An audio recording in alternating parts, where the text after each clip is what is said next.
I'm always really embarrassed to film videos like this.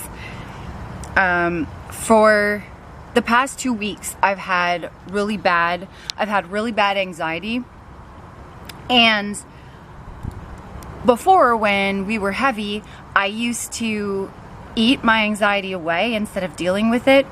So the last 2 weeks, I've had little slip-ups with food here and there where I'll take a little extra peanut butter in my tablespoon, or I'll pack a little bit more rice into my measuring cup. Or when I'm scooping out mayo for my tuna, I'll add a little bit more on the tablespoon so that it's a bit heaping instead of level. In my head, I know that it's wrong and that I shouldn't be doing it because I give myself a cheat day to have food, but it feels good when I feel like I'm eating a little bit more. I feel better.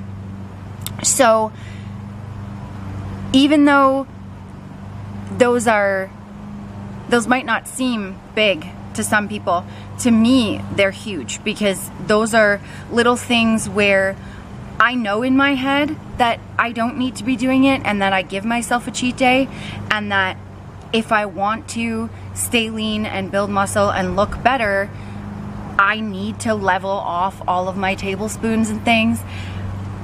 But those little slip-ups, when I recognize them, I say, okay, it's time to stop.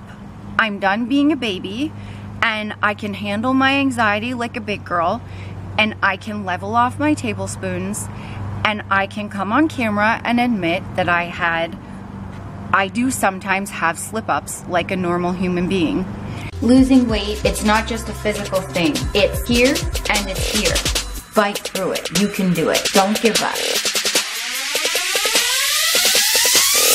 Now I'm ready to measure things level again and admit that my anxiety's been high, and now I can deal with it.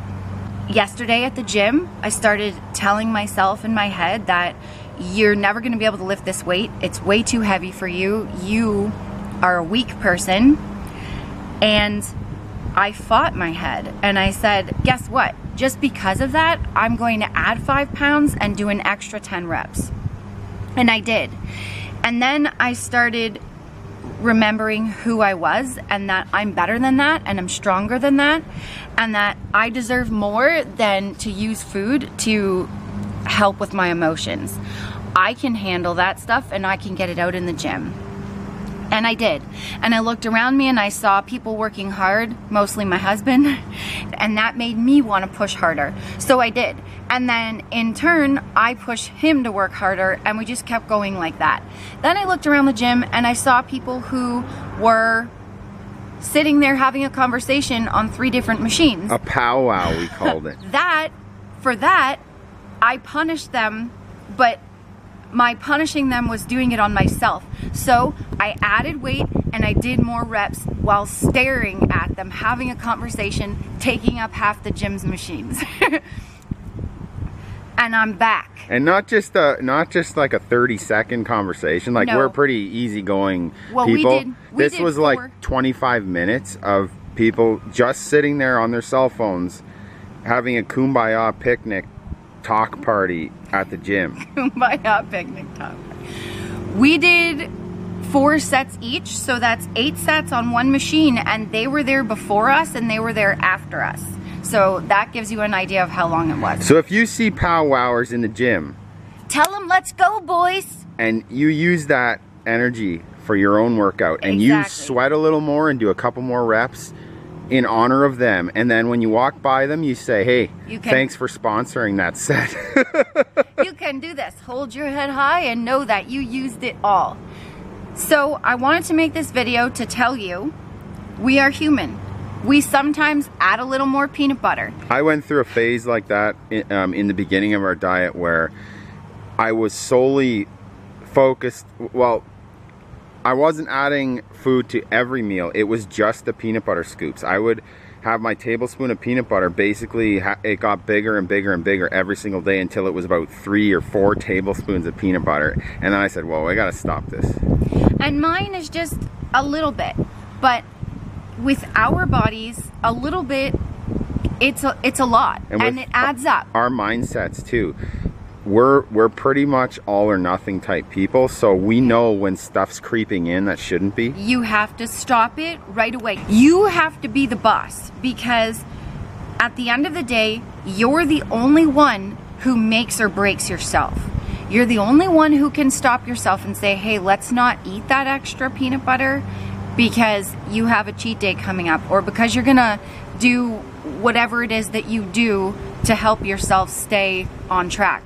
We know better than that, and even though they're just small, they do add up. And when you let those little things in a little bit more on the tablespoon go by, then your anxiety gets a hang of you. Then you go in the gym and you're like, oh, I'm tired. So then you work out like you're tired.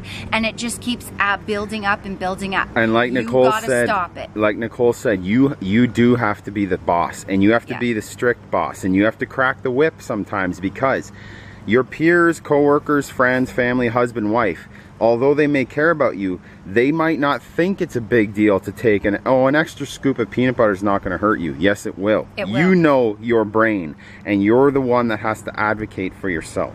Yes, exactly. And the friends, I just realized I've been like sun smushing my face, so I apologize for that. Sometimes there's lawnmowers right beside our camera, and sometimes we live on a jet airplane landing strip, and or there's sirens or something. Yeah. Be your own boss. Be honest, because if I didn't say that, then I'm not human, and I'm not acknowledging that sometimes you are going to make tiny little mistakes or slip-ups. That is all part of the struggle. It's all part of the journey. And it's not the end of the world. So dust yourself off and get right back on the horse. You know, the only thing it affected was my mindset. But I know when I'm taking a little extra that I'm not being me. So now I'm back to me. I said, that's enough. I was the boss, and I'm done. And I'm leveling everything out. And I'm going in the gym, and I am getting motivated by everything. My diet, I'm using everything to motivate me. Apparently there's car horns in our neighborhood too. So the friends, be honest, be tough on yourself, and know that you deserve it. You are worth being tough on. You are worth saying, I'm leveling out the tablespoon in the measuring cup. You would think that we live on a NASCAR track that also does landscaping all day. And horn beeping and sirensing. It's a horn factory. So the friends, hopefully this motivates you. Push it. Give it everything you got in memory of us this week. After watching this video, take what we said and give her. Okay? And anytime you see someone with their head buried in their cell phone not working out at the gym, do an extra rep for us and for you. Yep. And even add a couple pounds if you like. And when you walk by them, you point at them and say, that was for the Colettes. Yeah. Okay, so the friends, thanks for watching. Don't forget to like and subscribe. Or what? Sirensing of doom. That was an ambulance siren. Okay, time to take the meds. Bye, guys. Bye, guys. Our complete weight loss guide is finally here. We put our heart and souls into it, friends. It has 40 family-friendly recipes. Not only is there a 2-week full meal plan for you, there is a blueprint on how to make your own. The toning moves to prevent loose skin, to tighten up the loose skin.